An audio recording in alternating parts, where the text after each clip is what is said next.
নমস্কাৰ এই মুহূৰ্তত আহি পৰিছে সন্ধিয়াৰ কেইবাটাও বিগ ব্ৰেকিং নিউজ। আজি হৈছে 16 ডিচেম্বৰ। আপুনি চৰকাৰী ঘৰত জিঅ' টেকিং কৰিছে নেকি?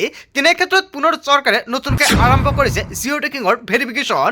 আপোনাৰ গাঁও বা অঞ্চলত যদি এতিয়ালৈকে ভেৰিফিকেশ্যন হোৱা নাই তেন্তে কি কৰিব? অৰুণোদয়ৰ 25জন মহিলা বেংক একাউণ্টত পোনে 1250 টকা সোমাই গ'ল। যিসকলে 1250 টকা লাভ কৰিছে, জানুৱাৰী মাহত চৰকাৰে প্ৰদান কৰিব 3100 টকা। আত্মগত মহিলাৰ বাবে ভাল খবৰ। আজি মুখ্যমন্ত্ৰী ডক্টৰ হিমন্ত বিশ্ব শৰ্মাই আত্মগত মহিলাক 10,000 টকাৰ চেক প্ৰদান কৰিছে। আপোনাৰ সমষ্টিত 10,000 টকাৰ চেক পালে নে নাই কমেণ্ট কৰি জনাই দিব। ৰেচন কাৰ্ড থাকিলে কেইবাটাও নতুন নিয়ম সলনি হৈছে, মুখ্যমন্ত্ৰীৰ বৃহৎ ঘোষণা। লগতে কেইবাটাও ৰাজনৈতিক খবৰৰ লগতে অৰাজনৈতিক খবৰ যুগুত কৰা হৈছে আজিৰ দিনটোত। গোটেই অসম তথা ভাৰতৰ বিভিন্ন প্ৰান্তৰ পৰা যুগুত হৈছে কেইবাটাও ডাঙৰ খবৰ। এনেবোৰ খবৰ নিতৌ পাই থাকিবলৈ চেনেলটি ছাবস্ক্ৰাইব কৰি ভিডিঅ'ত এটা লাইক কৰিবলৈ নাপাহৰিব। আজিৰ আমাৰ প্ৰথম খুবেই গুৰুত্বপূৰ্ণ খবৰ হৈছে অসমবাসীৰ বাবে এটা ডাঙৰ খবৰ। চৰকাৰী ঘৰ নোপোৱা সকলৰ বাবে আহি গ'ল ফল খবৰ। ৰাজ্যত নতুনকৈ আৰু 30 লাখ পৰিয়ালে লাভ কৰিব PMAY অধীনত চৰকাৰী ঘৰ। যদি আপুনি চৰকাৰী ঘৰৰ বাবে জিঅ' টেকিং কৰিছে, আপোনাৰ বাবে অত্যন্ত ভাল খবৰ। নতুনকৈ আৰু 30 লাখ মানুহে কৰিছে জিঅ' টেকিং। যদি আপুনি চৰকাৰী ঘৰ জিঅ' টেকিং কৰিছে, তেনে ক্ষেত্ৰত পুনৰ চৰকাৰে নতুনকৈ ভেৰিফিকেশ্যন আৰম্ভ কৰিছে। আপোনাৰ গাঁও বা অঞ্চলত এইটো ভেৰিফিকেশ্যন হোৱা নাই নেকি? যদি পুনৰ ভেৰিফিকেশ্যন হোৱা নাই তেন্তে আপোনাৰ বাবে ডাঙৰ খবৰ। অতি শীঘ্ৰে যোগাযোগ কৰক আপোনাৰ পঞ্চায়তত।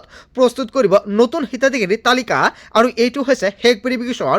আৰু এই ভেৰিফিকেশ্যন হোৱাৰ পিছতে চৰকাৰে প্ৰস্তুত কৰিব নতুন এখন তালিকা। কোনো দৰিদ্ৰ পৰিয়াল বাদ নপৰে পকী ঘৰ লাভৰ পৰা।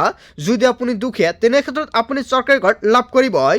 জিঅ' টেকিং কৰি থোৱা প্ৰায় 3,25,000 লোকে পাব চৰকাৰী ঘৰ। আপোনাৰ গাঁও বা অঞ্চলত চৰকাৰী ঘৰ জিঅ' টেকিং হৈছে নে নাই কমেণ্ট কৰি জনাই দিয়ক। ইয়াৰ পাছতে সম্পন্ন হ'ব প্ৰায় 30 লাখ মানুহৰ জিঅ' টেকিং। কিস্তি হিচাপত ধন দিয়া হ'ব ঘৰ নিৰ্মাণ কৰিবলৈ। প্ৰথম কিস্তিৰ ধন পোৱাৰ লগে লগে ঘৰৰ ফাউণ্ডেশ্যন বনাব লাগিব, আৰু ঘৰ বনোৱা আৰম্ভ নকৰিলে দ্বিতীয় কিস্তিৰ ধন দিয়া নহ'ব একাউণ্টত। গতিকে PMAY ধন পোৱাৰ লগে লগে ঘৰ বনাওক, অন্যথা নাপাব চৰকাৰী ঘৰ সুবিধা। অসমত কোনেও আৰু কেঁচা ঘৰত থাকিব নালাগে, প্ৰতিশ্ৰুতি মুখ্যমন্ত্ৰী ডক্টৰ হিমন্ত বিশ্ব শৰ্মাৰ। হয় বন্ধু বান্ধৱীসকল, যদি আপুনি চৰকাৰী ঘৰৰ বাবে জিঅ' টেকিং কৰিছে, আপোনাৰ বাবে অত্যন্ত ভাল খবৰ। আপুনি চৰকাৰী ঘৰ লাভ কৰিব। কিন্তু চৰকাৰে গাঁও সভা পতাৰ কথা আছিলে। আপোনাৰ গাঁও বা অঞ্চলত এতিয়ালৈকে যদি ভেৰিফিকেশ্যন হোৱা নাই, নিশ্চয় কমেণ্ট কৰি জনাই দিয়ক। কিয়নো ভেৰিফিকেশ্যন নকৰিলে যদি আপোনাৰ তালিকাত নাম থাকে, তেনে ক্ষেত্ৰত আপোনাৰ ভেৰিফিকেশ্যন কৰিব লাগিব। আৰু যিসকলৰ নাম অহা নাই সেইসকলে চিন্তা কৰিব নালাগে, সেইসকলৰ নামটো অট'মেটিকলি তালিকাত অন্তৰ্ভুক্ত হৈ আছে, সেইসকলৰ ভেৰিফিকেশ্যন কৰিব নালাগে। যদি আপুনি জিঅ' টেকিং কৰিছে, তেনে ক্ষেত্ৰত নিশ্চয় আপুনি চৰকাৰী ঘৰ লাভ কৰিব। যিসকলৰ তালিকাত নাম আহিছে অকল সেইসকলৰ ভেৰিফিকেশ্যন কৰিব লাগিব। আজিৰ ভিডিঅ'টো যিমান পাৰে সকলোৱে বেছিকৈ শ্বেয়াৰ কৰি দিব, যাতে সকলোৱে জানিব পাৰে আৰু অতি শীঘ্ৰে ভেৰিফিকেশ্যন কৰি লৈ ল'ব পাৰে। তাৰপিছত অসমবাসী ৰাজুক জনাইছোঁ আমাৰ পৰৱৰ্তী খুবেই গুৰুত্বপূৰ্ণ খবৰ, লগতে ডাঙৰ খবৰ। আৰু মাত্ৰ কেইটামান দিনৰ পাছতে বৃদ্ধি হ'ব অৰুণোদয়ৰ ধনৰাশি। অৰুণোদয় আঁচনিৰ 1250 টকা পোৱা প্ৰতিজন হিতাধিকাৰীৰ বাবে ভাল খবৰ। আপোনাৰ একাউণ্টত অৰুণোদয় আঁচনিৰ 1250 টকা সোমাইছে নেকি? তেনে ক্ষেত্ৰত পৰৱৰ্তী কিস্তি লাভ কৰিব 3,100 টকা। 3,100 টকা হ'ব পাৰে অৰুণোদয়ৰ ধনৰাশি। 1 জানুৱাৰীতে মুখ্যমন্ত্ৰী ডক্টৰ হিমন্ত বিশ্ব শৰ্মাই কৰিব ডাঙৰ ঘোষণা। 1 জানুৱাৰীৰ পৰা বৃদ্ধি পাব পাৰে অৰুণোদয়ৰ ধনৰাশি। লাখ লাখ অৰুণোদয় হিতাধিকাৰীৰ বাবে মুখ্যমন্ত্ৰী ডক্টৰ হিমন্ত বিশ্ব শৰ্মাই দিলে ডাঙৰ ইংগিত। এইখন চৰকাৰে দিয়া প্ৰতিশ্ৰুতি 100% পালন কৰিছে। সেয়েহে আপোনাৰ একাউণ্টতো সোমাব পাৰে 3,100 টকা। তাৰপিছত অসমবাসী ৰাজুক জনাইছোঁ আমাৰ পৰৱৰ্তী খুবেই গুৰুত্বপূৰ্ণ খবৰ, লগতে ডাঙৰ খবৰ। অসম আৰক্ষীৰ বাবে প্ৰস্তুতি কৰি থকা সকলৰ বাবে ডাঙৰ খবৰ আহি পৰিছে। আজিৰ পৰা মুকলি হ'ল আৰক্ষীৰ 2,350টা পদৰ আবেদন প্ৰক্ৰিয়া। কনষ্টেবলৰ পৰা উপ পৰিদৰ্শক পদত পৰ্যন্ত কৰিব পাৰিব আবেদন আপুনি। আৰু উপ পৰিদৰ্শক UBৰ 48টা আৰু APRৰ আৰু SIৰ বাবে 4টা পদ মুকলি। আৰু অগ্নি আৰু জৰুৰীকালীন সেৱাৰ বাবেও চৰকাৰৰ ফালৰ পৰা মুকলি কৰা হৈছে পদ। আৰু অতি শীঘ্ৰে আপোনালোকে কৰক আবেদন। কেনেকৈ আবেদন কৰিব, কি কি নথিপত্ৰ লাগিব, নিশ্চয় সম্পূৰ্ণকৈ জনাই দিয়া হ'ব। স্কোৱাড কমাণ্ডত 5টা পদ মুকলি কৰা হৈছে, আৰু সহকাৰী জেইলাৰৰ পদত 39টা পদ মুকলি কৰা হৈছে। অসমৰ আৰক্ষীৰ সৰ্বমুঠ প্ৰায় 1,715টা কনষ্টেবলৰ পদ মুকলি কৰা হৈছে। ইয়াৰে 1,052টা UP আৰু 653টা AB কনষ্টেবলৰ পদ মুকলি। অসম আৰক্ষী ড্ৰাইভাৰ আৰু চাফাই কৰ্মীৰ বাবে মুকলি কৰা হৈছে শতাধিক পদ। হয়, যদি আপুনি এতিয়ালৈকে আবেদন কৰা নাই, অতি শীঘ্ৰে আবেদন কৰক। কেনেকৈ আবেদন কৰিব, কি কি নথিপত্ৰ লাগিব, যদি আপোনালোকৰ ভিডিঅ' লাগে নিশ্চয় কমেণ্ট কৰি জনাই দিব, নেক্সট ভিডিঅ'ত জনাই দিম। তাৰ পিছত অসমবাসী ৰাজুক জনাইছো আমাৰ পৰৱৰ্তী খুবেই গুৰুত্বপূৰ্ণ খবৰ লগতে ডাঙৰ খবৰ দেশত অন্ত পৰিব MGNৰেগা আঁচনি হয় আপুনি ঠিকেই শুনিছে অত্যাধুনিক ৰূপত আহি আছে MGNৰেগা আঁচনি আৰু এই আঁচনিৰ পৰিৱৰ্তে কেন্দ্ৰীয় চৰকাৰে আনিব নতুন আঁচনিৰ নাম হ'ব BBGRAMG আঁচনি MGNৰেগা আঁচনি বাতিলৰ বাবে সংসদত চৰকাৰে আনিলে বিশেষ বিল ৰাষ্ট্ৰপতিয়ে স্বাক্ষৰ কৰিলে দেশজুৰি কাৰ্যকৰী হ'ব এই আঁচনিয়ে চাৰিটা দিশত বিশেষ প্ৰাধান্য দিব পানী সম্পৰ্কীয় কাম কাজৰ লগতে জল সুৰক্ষাৰ প্ৰাধান্য দিব আৰু গ্ৰাম অন্তঃগাঁথনি জীৱিকা সম্পৰ্কীয় অন্তঃগাঁথনি প্ৰাধান্য দিব কেৱল এয়াই নহয় বতৰৰ পৰিঘটনা লাঘৱ কৰাৰ বাবে হাতত ল'ব বিশেষ কাম কাজ আৰু দেশত অন্ত পৰিব MGNৰেগা আঁচনি হয় এটা বিগ ব্ৰেকিং নিউজ আহি পৰিছে ইয়াৰ বিষয়ে জনতাই কি ক'ব এই আঁচনিৰ জৰিয়তে জনতাৰ সুবিধা হ'ব নে নাই কমেণ্ট কৰি জনাই দিব তাৰপিছত অসমবাসী ৰাজুক জনাইছো আমাৰ পৰৱৰ্তী খুবেই গুৰুত্বপূৰ্ণ খবৰ লগতে ডাঙৰ খবৰ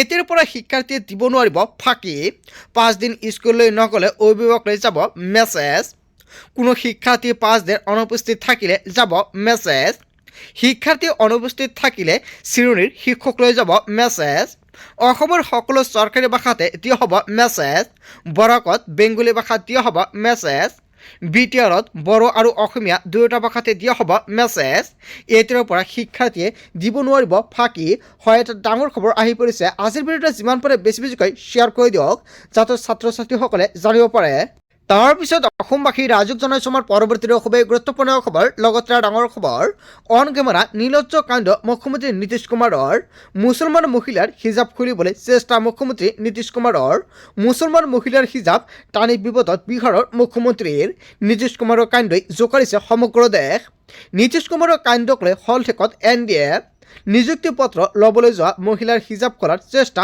নীতিশৰ চিকিৎসকৰ নিযুক্তি পত্ৰ বিতৰণ অনুষ্ঠানত এই দৃশ্য ফাদিলৰ পাছতে বিহাৰৰ মহিলাৰ নিৰাপত্তাক লৈ এতিয়া উত্থাপন হৈছে প্ৰশ্ন এই কাণ্ড কোনো কাৰণতে সমাজযোগ্য নহয় নীতিশ কুমাৰক উভতি ধৰিছে বিৰোধীয়ে নীতিশ কুমাৰৰ পদত্যাগৰ দাবী উত্থাপন হৈছে বিহাৰত ওৱান কেমেৰা নিৰ্লজ্জ কাণ্ড মুখ্যমন্ত্ৰী নীতিশ কুমাৰৰ তাৰপিছত অসমবাসী ৰাজুক জনাইছো আমাৰ পৰৱৰ্তী খুবেই গুৰুত্বপূৰ্ণ খবৰ লগতে ডাঙৰ খবৰ জুবিন গাৰ্গৰ চাৰ্জশ্বিটক লৈ ডাঙৰ মন্তব্য কৰিছে মুখ্যমন্ত্ৰী ডক্টৰ হিমন্ত বিশ্ব শৰ্মাই চাৰ্জশ্বিট দুৰ্বল নে শক্তিশালী সেয়া ন্যায়ালয়ে ক'ব বিৰোধীয়ে ক'ৰ পৰা চাৰ্জশ্বিট পৰিছে বুলি ডাঙৰ প্ৰশ্ন উত্থাপিত কৰিছে মুখ্যমন্ত্ৰীগৰাকী ভিতৰত কোৱা লিখা আছে নে ফল লিখা আছে ক'ৰ পৰা জানিলে ন্যায়াধীশে কৈছে নে চাৰ্জশ্বিট দুৰ্বল বুলি আদালতৰ কাম বিৰোধীয়ে কেনেকৈ কৰিব বিৰোধীৰ কোনো জ্ঞান গভীৰতা নাই বুলি মন্তব্য কৰিছে মুখ্যমন্ত্ৰী হয় অসমৰ মুখ্যমন্ত্ৰী ডক্টৰ হিমন্ত বিশ্ব শৰ্মাই যিটো মন্তব্য কৰিছে জনতাই কি ক'ব যদি জনতাৰ কিবা মন্তব্য কৰিব লগা থাকে আপোনালোকৰ মন্তব্যটো নিশ্চয় কমেণ্ট কৰি জনাই দিব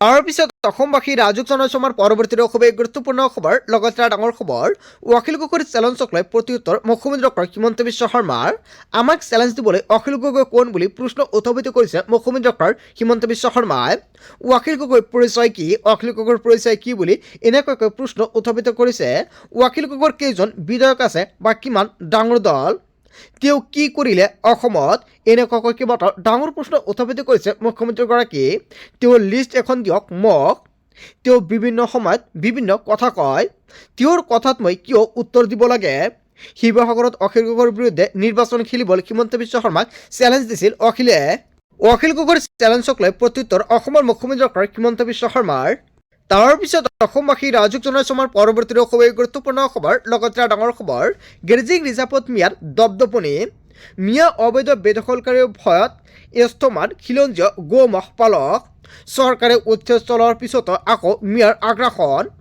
হাজোৰ ৰাক্ষসীশ্বৰৰ গেজিং ৰিজাৰ্ভৰ বিশাল ভূমি মিয়াৰ কবলত প্ৰশাসনক বুঢ়া আঙুলি দেখুৱাই মিয়াই চলাই গৈছে এনেকুৱাকৈ মিয়া ৰাজ মিয়াই সাজিছে অবৈধভাৱে বাসগৃহ বিশাল পথাৰত কৰিছে খেতি গেজিং ৰিজাৰ্ভৰ 1600 বিঘা ভূমিৰ অধিকাংশ বেদখলকাৰীৰ কবলত চৰণীয়া পথাৰ বিচাৰি হাহাকাৰ থলুৱা গো-ম'হ পালকসকলৰ শীঘ্ৰে মাটি দখলমুক্ত কৰাৰ দাবীৰে সৰব হৈ পৰিছে গো-ম'হ পালকসকল গেজিং ৰিজাৰ্ভত মিয়া দপদপনি হয় পুনৰ এটা বিগ ব্ৰেকিং নিউজ আহি পৰিছে তাৰপিছত অসমবাসী ৰাজুক জনাইছো আমাৰ পৰৱৰ্তী খুবেই গুৰুত্বপূৰ্ণ খবৰ লগতে ডাঙৰ খবৰ মিয়া মুছলমানৰ প্ৰয়োজন হ'লে মোৰ বাবে কিডনি পৰ্যন্ত দি দিব অসমৰ মুখ্যমন্ত্ৰী ডক্টৰ হিমন্ত বিশ্ব শৰ্মাই পুনৰ বৃহৎ মন্তব্য কৰিছে কিন্তু মিয়া মুছলমানে মোক ভোট নিদিয়ে 10 বছৰৰ পিছত মুছলমানৰ ভোট পাব বিজেপি আৰু মোদীয়ে, কিন্তু মিয়া মুছলমানক 1 লাখ টকাকৈ দিলেও মুখ্যমন্ত্ৰীৰ প্ৰশংসা কৰিব। 1 লাখকৈ টকা দিলে মুখ্যমন্ত্ৰীক ফল বুলি ক'ব, কিন্তু 1 লাখ টকা দিয়াৰ পিছতো মুখ্যমন্ত্ৰীক ভোট নিদিয়ে। মিয়া মুছলমানৰ বাবে মই যি কাম কৰোঁ মুকলিকৈ কৰক। মিয়া মুছলমানে বনাঞ্চলৰ মাটি বেদখল কৰিছে, আমি উচ্ছেদ কৰিছোঁ। প্ৰায় 10 লাখৰো অধিক বিঘা মাটি নিজৰ দখলত ৰাখি থৈছে মিয়া মুছলমানে, আৰু এই 10 লাখ বিঘা মাটি সম্পূৰ্ণৰূপে বেদখলমুক্ত কৰি মই মুখ্যমন্ত্ৰী হয়, মুখ্যমন্ত্ৰী হিচাপে মোৰ দায়িত্ব আছে। কোনো পুৰুষে দুবাৰ বিয়া পাতিলে জেললৈ যাব লাগিব। এইবোৰ কাম কৰাৰ পিছত মোক কিয় ভোট দিব মিয়া মুছলমানে? ৰাষ্ট্ৰীয় সংবাদমেলত এনেকুৱাকৈ অসমৰ মুখ্যমন্ত্ৰী ডক্টৰ হিমন্ত বিশ্ব শৰ্মাই বৃহৎ মন্তব্য কৰিছে। তাৰ পিছত অসমবাসী ৰাজুক জনাইছে আমাৰ পৰৱৰ্তী খুবেই গুৰুত্বপূৰ্ণ খবৰ, লগতে ডাঙৰ খবৰ। মিয়া বিজেপিৰ বাবে অক্সিজেন। মিয়াৰ অক্সিজেন নোহোৱাকৈ বিজেপি চলিব নোৱাৰে। মিয়াৰ টেবলেট নাখালে হাৰ্ট এটাক হ'ব বিজেপিৰ। মুখ্যমন্ত্ৰী হিমন্ত বিশ্ব শৰ্মাই গিনাৰ ৰাজনীতি এৰক, এনেকুৱাকৈ কেইবাটাও ডাঙৰ মন্তব্য কৰিছে। মিয়া শব্দ নোহোৱাকৈ নিৰ্বাচনত জয়ী হৈ দেখুৱাওক বিজেপিয়ে। 2026 নিৰ্বাচন মিয়া নোহোৱাকৈ বিজেপি জিকিব নোৱাৰে। যদি সন্দেহজনক অচিনাকি মানুহ আছে তেন্তে খেদি দিয়ক। যদি খেদিব পৰা নাই তেন্তে মুখ্যমন্ত্ৰী হিমন্ত বিশ্ব শৰ্মা বিফল। হুংকাৰ আমচুৰ সভাপতি ৰেজাউল কৰিম চৰকাৰৰ। তাৰ পিছত অসমবাসী ৰাজুক জনাইছে আমাৰ পৰৱৰ্তী খুবেই গুৰুত্বপূৰ্ণ খবৰ, লগতে ডাঙৰ খবৰ। সনাতন ধৰ্ম কেৱল এটা ধৰ্ম নহয়, সনাতন ধৰ্ম ভাৰতৰ আত্মা হয়। অসমৰ মুখ্যমন্ত্ৰী ডক্টৰ হিমন্ত বিশ্ব শৰ্মাই সনাতন ধৰ্মক লৈ ডাঙৰ মন্তব্য কৰিছে। সনাতন ধৰ্ম ভাৰতৰ আত্মা হয়। সনাতন ধৰ্ম সভ্যতাক জাগ্ৰত কৰে, আৰু অসম ভূমি সনাতন সভ্যতাৰ গুৰুত্বপূৰ্ণ কেন্দ্ৰস্থল। ভাৰতৰ সভ্যতা সংস্কৃতিৰ আক্ৰমণকাৰীক ইতিহাসত বেছি গুৰুত্ব দিয়া হয়। ভাৰতীয় বীৰ যোদ্ধাসকলতকৈও অধিক গুৰুত্ব দিলে ৰাজনৈতিক লাভালাভৰ বাবে আক্ৰমণকাৰীক ঠাই দিয়া হ'ল। সভ্যতা সংস্কৃতি আৰু সুৰক্ষাৰ বাবে প্ৰধানমন্ত্ৰীয়ে নৱজাগৰণ সূচায়, আৰু অসমৰ সাহসী বীৰ যোদ্ধাসকলে মোগলক পৰাস্ত কৰিছিল। মোগলক পৰাস্ত কৰি মোগলৰ পৰা আমাৰ অস্তিত্ব ৰক্ষা কৰিছিল। সাহসী বীৰ যোদ্ধাসকলে অসমৰ ভূমি ৰক্ষা কৰিছিল মোগলৰ পৰা। কংগ্ৰেছৰ তুষ্টিকৰণৰ ৰাজনীতিয়ে সেই ভূমি অচিনাকি আগ্ৰাসীক গতাই দিলে, আৰু এই বেদখলৰ পৰা অসমক ৰক্ষা কৰিবলৈ আমি চেষ্টা কৰিছোঁ। এনেকুৱাকৈ উদ্ধত ভাষণ অসমৰ মুখ্যমন্ত্ৰী ডক্টৰ হিমন্ত বিশ্ব শৰ্মাৰ। অসমৰ মুখ্যমন্ত্ৰী ডক্টৰ হিমন্ত বিশ্ব শৰ্মাই যিকেইটা মন্তব্য কৰিছে আপুনি কি ক'ব? যদি আপোনাৰ কিবা মন্তব্য কৰিব লগা থাকে আপোনালোকৰ মন্তব্যবোৰ নিশ্চয় কমেণ্ট কৰি জনাই দিব। বন্ধু বান্ধৱীসকল, গোটেই অসম তথা ভাৰতৰ বিভিন্ন প্ৰান্তৰ পৰা যুগত হৈছে কেইবাটাও ডাঙৰ খবৰ।